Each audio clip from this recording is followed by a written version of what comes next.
we want to add the voice. We are calling upon the government to finance the young people.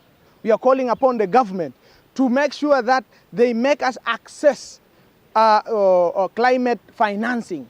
We are also calling upon the government not to leave this to only the civil society organization. We are saying that government, in order for people not to cut trees, they should make sure that electricity is reached to the last person in the village. There is that program, rural electrification, but it is not very popular in our area or in other areas of the country. So we want government to put this electricity everywhere and also cut the rate or the price of electricity. We are calling upon government to have a commission, an independent commission that fights climate effects. Let the commission be there where we can run, like we have commission of equal opportunity, commission on so on and so on and so on. Let them also put the one for climate so that we can have a home we call that fights against climate injustice. We want to call upon all youth, not only those in the Lango sub-region, but youth in the entire country. Let us be agents of climate change. Let us be agents of environmental protection. Let us be at the forefront in fighting some of these challenges. Because if we sit down, no one is going to save this country. No one is going to save the generations after us. So young people, Siema Atukunda calls you to come and be at the forefront of this. For example, those that are in agriculture, if you do not have the rains, you won't have better harvests. So you see that climate change and environmental protection are key things. DG number 13 advocates for action climate. Okay? It's time for climate action, taking up all the actions to support climate, the mitigation plan of it, building resilience, and also taking urgent action. And also we can only achieve this if we engage the biggest percentage, where those other youth, them own it up. It's the only way they will sustain it. But the moment you only want to involve the youth at a certain stage, they will not own up the thing, they will not fill it up. So let them own it from the starting stage to the implementation stage and to the evaluation stage. That is the only way the youth will really ensure sustainability of these good projects, mostly climate action solutions. Spare anyone, whether you're young, you are old, whatever you are, it doesn't spare.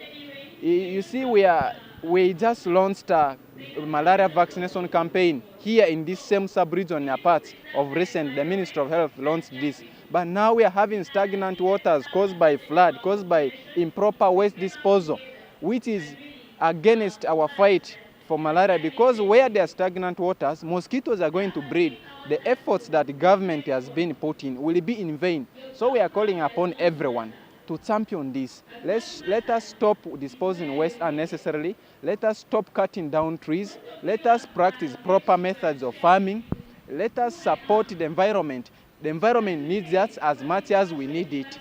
And I encourage every young person, because we are the majority population. If we planted trees today, for example, each young person planted 5 trees, we will have helped the environment a lot, and we won't experience such erratic droughts, floods, and so on. Being in a clean environment is a constitutional right, okay?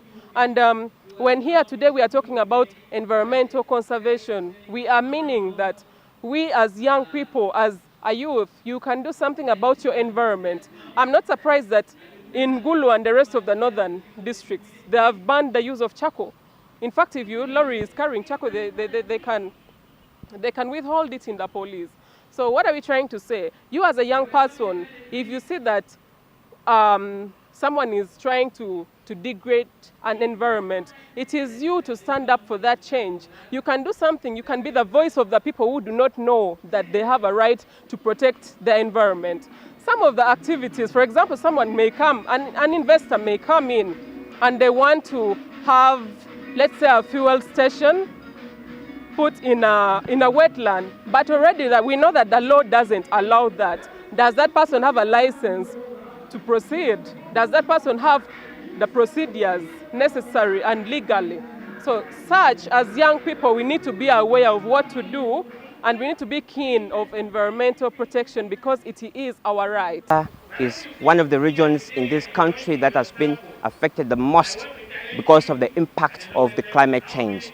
We are here to rally efforts together so that we can fight hard to conserve and preserve our environment, to teach our communities how to embrace sustainable agriculture. You need to run your race. Run your race with focus, run your race with determination, run your race with the zeal, run your race without antagonizing anybody around you.